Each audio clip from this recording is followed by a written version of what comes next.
simple désaccord sur un projet, une petite remarque qu'on interprète mal, et voilà, une tension s'installe dans l'équipe. On a souvent cette impression que les conflits au travail, ça sort un peu de nulle part. Mais est-ce que c'est vraiment le cas? Allez, on va plonger ensemble dans la mécanique de ces frictions professionnelles pour voir ce qu'il en est. C'est la question fondamentale en fait. Parce que si on pense qu'ils sont spontanés, on ne peut que subir et réagir, souvent bien trop tard. Mais si on arrive à comprendre d'où ils viennent et comment ils progressent, là on peut commencer à les anticiper. Et c'est là que tout change. Les sources qu'on analyse aujourd'hui le montrent très clairement. Un conflit pro, ce n'est pas un événement soudain, un coup de tonnerre dans un ciel bleu. Pas du tout. Ça s'inscrit dans une dynamique, une sorte d'escalade qui suit des phases bien distinctes. Et si on comprend ces phases, on se donne les moyens d'agir au bon moment. Alors commençons par le tout début, le moment où en réalité tout se joue. C'est ce qu'on appelle la phase de tension. C'est une étape souvent silencieuse, presque invisible, mais elle est absolument cruciale. C'est le premier avertissement si vous voulez. Ce qui est super intéressant ici, c'est le mot naissant. Le conflit n'est pas encore déclaré. On parle juste d'un déséquilibre. Les désaccords ne sont pas frontaux. Ils s'expriment par des allusions, des non-dits. Ce sont ces fameux signaux faibles. Et ils nous disent une chose. Le lien professionnel, lui, il commence à se fragiliser. L'illustration, ici, le montre très bien. On voit ces petits signaux d'alerte discrets, des questionnements, et la légende est hyper claire, c'est maintenant ou jamais qu'il faut intervenir. C'est le moment idéal. Une petite régulation à ce stade peut complètement désamorcer la situation avant même qu'elle ne devienne un vrai problème. Concrètement, qu'est-ce qu'on doit surveiller? Eh bien, ce sont ces désaccords qui passent par des chemins détournés, ces non-dits qui créent du flou. On sent aussi que le lien pro, qui était solide, commence à s'effriter un peu, comme un maillon de la chaîne qui serait en train de lâcher. Si on détecte ça, on est dans ce qu'on appelle l'heure d'or, ce moment précieux où une simple discussion peut suffire à tout remettre en ordre. Mais qu'est-ce qui se passe si on ignore ces signaux? Eh bien, on entre dans une phase beaucoup plus bruyante et bien plus dangereuse, la crise. Et là, le ton change radicalement. Le conflit n'est plus caché, non. Il est ouvert, il est déclaré.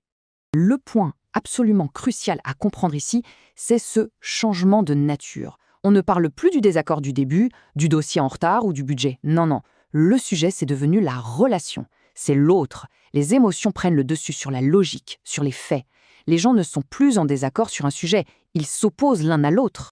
Et l'image est très parlante. Regardez, les sirènes d'alerte sont là, bien visibles, les personnages sont en confrontation directe, on n'est plus du tout dans le non-dit, on est dans l'accusation. Chacun campe sur ses positions et ça devient très très difficile de faire machine arrière. À ce stade, les signes sont évidents. L'anxiété est là, les relations sont cassées, au grand jour. Et essayez de régler ça de manière informelle, avec un petit « allez, serrez-vous la main et on n'en parle plus », non seulement c'est inefficace, mais ça peut même empirer les choses. Le conflit a atteint un niveau où il faut une intervention extérieure, bien structurée, bien cadrée, pour espérer en sortir. Et si rien n'est fait ou si l'intervention ne marche pas, on atteint la phase finale, la plus destructrice de toutes, l'enlisement. Là, c'est l'impasse totale. Là, le mot-clé, c'est durable. Le conflit n'est plus un événement, il fait partie du décor, du quotidien de l'équipe. C'est une espèce de guerre de tranchées silencieuse qui empoisonne l'atmosphère et, plus grave encore, qui commence à désorganiser le travail de tout le monde. On le voit bien sur le schéma, on est tout en haut de l'escalade, la sirène d'alerte est au maximum, la communication, soit elle n'existe plus, soit elle est utilisée comme une arme. Les options pour trouver une solution en interne sont devenues quasi inexistantes. Les symptômes sont vraiment sévères. La communication est morte, comme ce téléphone cassé. Les gens s'évitent, les réunions deviennent des champs de mines, les emails sont des armes. Bref, c'est tout le fonctionnement du groupe, cet engrenage collectif qui est complètement grippé à cause d'un conflit qui a pourri pendant trop longtemps.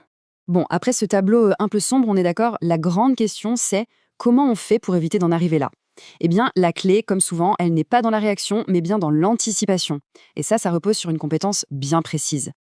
Et voilà, on touche au cœur du sujet. Le but du jeu n'est pas seulement de savoir gérer des crises, c'est de créer un environnement où elles ont le moins de chances possibles d'éclater. La maturité managériale, c'est vraiment passer du rôle de pompier qui court éteindre les incendies à celui d'un architecte qui construit des relations de travail saines et solides. Cette distinction, elle est fondamentale. Agir quand on voit des signaux faibles, c'est intervenir quand le coût, que ce soit en termes humains ou pour l'organisation, est encore très bas. C'est facile, rapide. Attendre les seuils d'alerte, des problèmes de santé, une collaboration à l'arrêt, un risque juridique, c'est passer en mode gestion de crise. Et là, on ne cherche plus à préserver, on essaie juste de limiter les dégâts. Et c'est infiniment plus coûteux en temps, en énergie et en bien-être pour tout le monde. Ce conseil, tiré du schéma, C'est la toute première étape de l'approche proactive. Récolter les éléments face à un signal faible, attention, ça ne veut pas dire lancer une grande enquête. Ça veut dire prendre le pouls, observer, poser des questions ouvertes, écouter vraiment pour comprendre comment chacun perçoit la situation avant que les positions ne se figent. C'est cette petite phase de diagnostic au calme qui permet de choisir la bonne intervention au bon moment. Et pour conclure cette analyse, voilà une question intéressante à se poser pour soi-même. En observant son propre environnement de travail avec cette grille de lecture en tête, est-ce qu'il est possible d'identifier des tensions qui commencent, des crises déjà ouvertes ou des situations qui malheureusement sont déjà enlisées? Rien que le fait de savoir nommer la phase dans laquelle on se trouve, c'est déjà le tout premier pas pour agir de la bonne manière.